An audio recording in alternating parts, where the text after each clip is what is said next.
Everyone, this is David. It's just a quick hit on a Sunday afternoon. Couple of things. We talked at length yesterday on Patreon about Denise and Aaron's divorce. But it's TBD. There's new facts every day. But one thing I didn't include, which I didn't really realize yesterday, is I didn't realize. I mean, I know that Aaron is saying that Denise, makes 250K a month and he detailed their expenses. Two things I found out overnight. I didn't realize he actually wanted $105,000 a month in spousal support. I knew he wanted spousal support. I didn't realize it was 105,000, which is almost half her salary.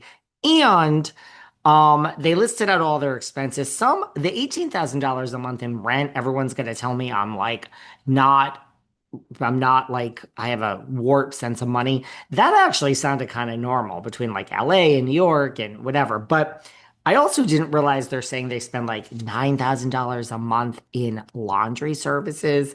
And he had a childcare line item there and all your children. I assume it's for Eloise, actually, now that I'm thinking about it, because she's special needs. Okay. But still, I don't know what's going to happen with all that. We have other things to get to.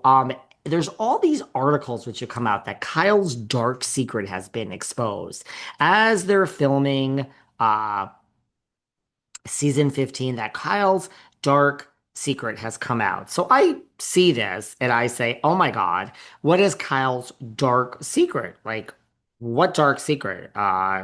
It's not about Morgan Wade. We all know that we're never going to know about that. So you know, there's that and there's that. But here's what it is. So Brandy Glanville has gone on. I don't know if you saw this. It happened like earlier in the week. Brandy Glanville did this video.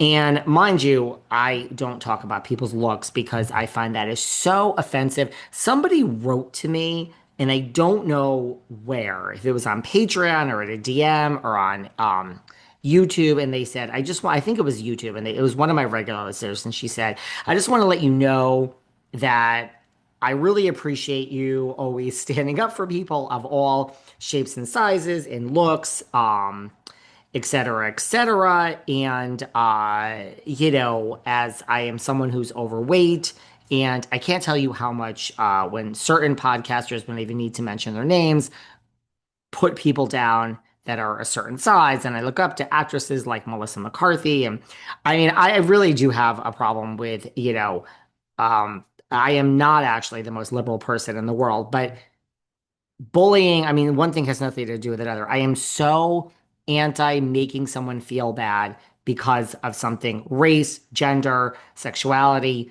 and looks is right up there with it. It's so wrong.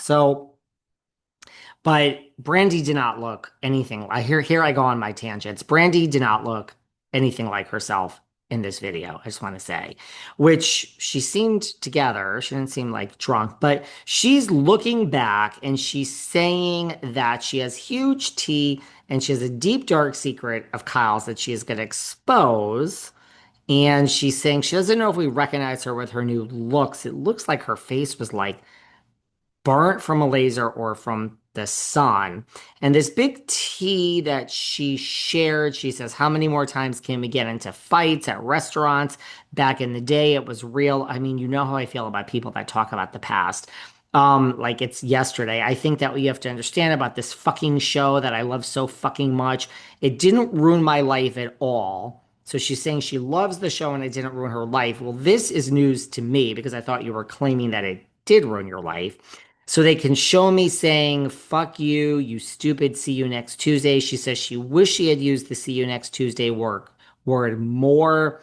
She used to use the word fuck, and that was a really bad word, and she got in big trouble for saying that, but she wished she says fucking "see you next Tuesday." I guess she's taking a page out of Dorit's book. And here's the big T, the deep, dark secret of Kyle's that she reveals is um that, Kyle is a producer, so she gets the easy edit. And basically, Kyle's a producer, and someone in the family, well, you were friends with Kim Richards, that's who it was, told you this, and that's the big T that Kyle is. Now, is this big T? Because this has now gotten picked up by so many places, And I don't know, when Alison Dubois was on this show, Alison Dubois is our friend, and she's been on the show so many times. She basically said this when she was here. Catherine Edwards has said it here. I just kind of thought, like sometimes what goes in my ears, I just gloss over because I just assume everybody knows this, but it's never really been addressed. But I mean, that people do know this, right? Like Brandy says, this is Kyle's deep dark secret. It's been exposed, and that's why she gets a good edit. But we kind of knew this, right? Even at the reunion last season, they were kind of alluding to this, like Dorit, um, when Kyle's like, we're not going to break up Morgan, and like they kind of have alluded to this. They'll never come out and say it, but I mean, is this a deep dark secret that people didn't know? I ask completely honestly. I really just thought that this was like a known fact. That's all. I really just thought that this was a known fact. That's all. So that's Kyle's deep dark secret. Um, if anyone cares, I mean, is she a producer? Sure. Yeah. I mean, that doesn't really shock me. That's why she gets a great edit. And Brandy is saying that the whole thing is watered down now, et cetera, et cetera. And, this has reared its ugly head before. And there's this inside source, here we go, that the women are sick of Kyle always acting this way. And she always gets a good edit because she's a producer on the show. And, they want to take her down, but they can't because of her role as a producer. I mean, all right, well, I mean, it is what it is. I didn't realize this was a deep, dark secret. Anyway, moving on. Shannon Bador, um, this this is this is a shocking thing, I thought, but then I read it and it really isn't as shocking as I had thought. So, Shannon Bador, Miss Bador, and by the way, are you guys loving the fact that RHOC is back in our lives? Shannon Bador is pulled over by cops nearly 2 years after DUI arrest and amid her probation. When I read this, there was steam coming out of my ears. I was like, are you fucking kidding me? I mean, here I am.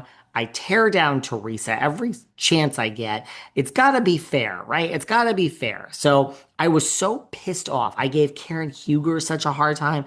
I'm like, you fucking moron. You deserve to be thrown the fuck back in jail. You're like literally pulled over after you already have a DUI, and all you've been saying is that you're fine. Well, it turns out that Shannon was pulled over in Orange County amid her 3-year DUI probation, just under 2.5 years. This 61-year-old, blah, blah, blah. She was pulled over and cited and released because she was driving on a handheld wireless telephone electronic device. Like, you shouldn't have that.